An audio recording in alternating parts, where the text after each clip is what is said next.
আসসালামু আলাইকুম, welcome to chemistry with Asif. আজকে আমাদের টপিক হচ্ছে কোষ বিভব নির্ণয় বা ইএমএফ নির্ণয় বা ইলেকট্রোমোটিভ ফোর্স নির্ণয়। তো এক্ষেত্রে আমরা একটা এক্সাম্পল নিয়ে নিচ্ছি। তো এক্সাম্পলে আমরা দেখতে পাচ্ছি যে আমাদের কোষের এক পাশে আছে হচ্ছে আয়রন অ্যান্ড অপর পাশে আছে হচ্ছে কপার। এখানে হচ্ছে প্রত্যেকটার বিভব মান দেওয়া আছে। আয়রনের ক্ষেত্রে একটা মান দেওয়া আছে, কপারের ক্ষেত্রে একটা মান দেওয়া আছে। তো আমরা এবার ম্যাথটা সমাধান করতে চাই।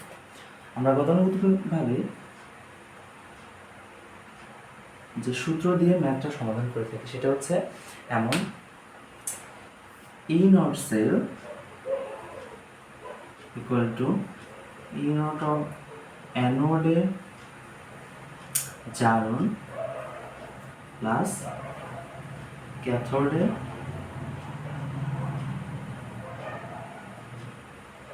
বিজারণ।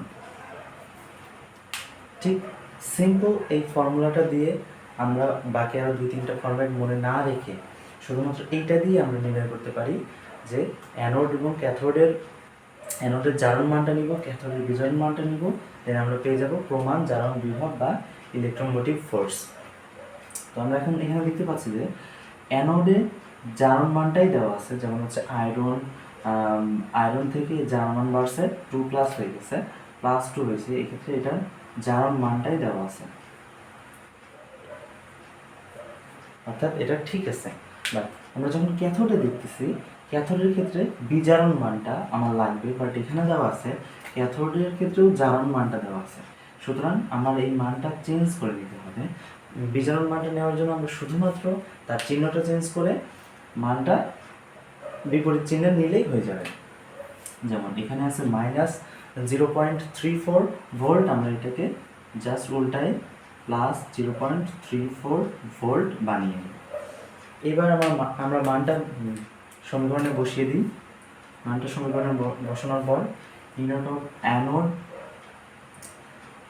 হচ্ছে +0.44 ভোল্ট প্লাস ক্যাথোড আছে 0.34 ভোল্ট।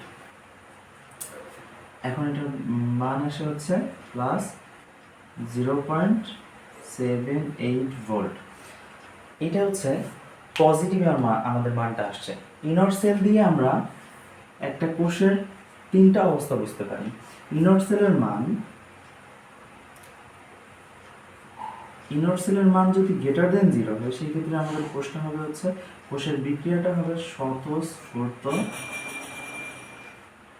অর্থাৎ কোষটা জীবিত। আর ইনট সেলের মান যদি <0 হয়,